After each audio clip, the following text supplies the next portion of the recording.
সবাই তোমরা কেমন আছো? আমি গল্প দিদু। আমি রোজ তোমাদের একটা গল্প শোনাবো। শুরু করার আগে ভিডিওটা লাইক আর চ্যানেলটা সাবস্ক্রাইব করে নিও এরকম অনেক গল্পের জন্যে।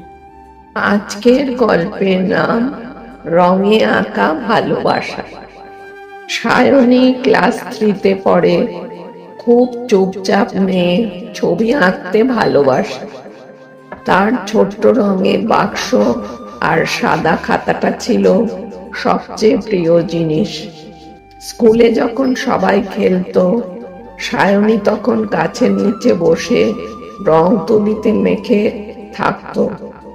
কিন্তু একটা দিন থেকে সায়নী আর আঁকছিল না। শিক্ষিকা জিজ্ঞেস করলেন, কি হয়েছে সায়নী?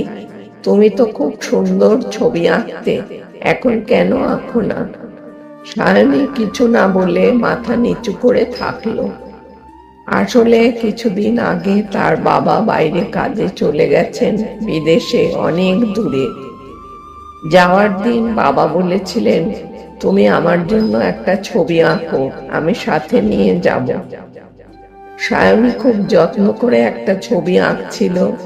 তাদের পরিবারের হাসি মুখ, ফুলের বাগান আর হাতে হাত ধরা বাবা মা ও সায়নী। কিন্তু ছবি শেষ হওয়ার আগেই বাবা চলে গেলেন। ছবিটা তোলা হয়নি, পাঠানো হয়নি। সায়নীর ছোট মন ভেঙে গেল। রং তুলি বন্ধ। একদিন স্কুলে আঁকো তোমার প্রিয় মুহূর্ত প্রতিযোগিতা হলো। সবাই আনন্দ করে আঁকতে লাগলো, কিন্তু সায়নী চুপ। তখন স্যার বললেন, ছবি মানে শুধু রং নয়, এটা অনুভবের ভাষা। যদি মনে হয় তোমার ছবি কাউকে ছুঁতে পারে, তবে আঁকো। সায়নী চোখ মুছে আবার তুলে নিল রং। রং দিয়ে আঁকলো সেই শেষ ছবিটা। তাদের তিনজন হাতে হাত বাগানের মাঝে দাঁড়িয়ে চোখের জলে হলেও সে ছবিটা শেষ করলো।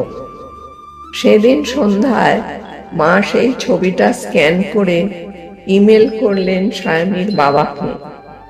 পরদিন সকালে সায়নী ঘুম ভাঙতেই দেখলো বাবার মেসেজ, তোমার ছবিটা আমি অফিসের ডেস্কে রেখে দিয়েছি, এখন তোমার সঙ্গে রোজ দেখা হবে ছোট্ট পাখি। এই গল্পের শিক্ষা, আবেগকে রঙে প্রকাশ করলে তা শুধু ছবি নয়, হয়ে ওঠে ভালোবাসার সেতু, দূরত্বের সীমানাও পার করে দেয়। গল্পটা ভালো লাগলে কমেন্ট করে জানিও। তাহলে আজকে আমি আসি, নতুন গল্পের সঙ্গে তোমাদের সাথে দেখা হবে।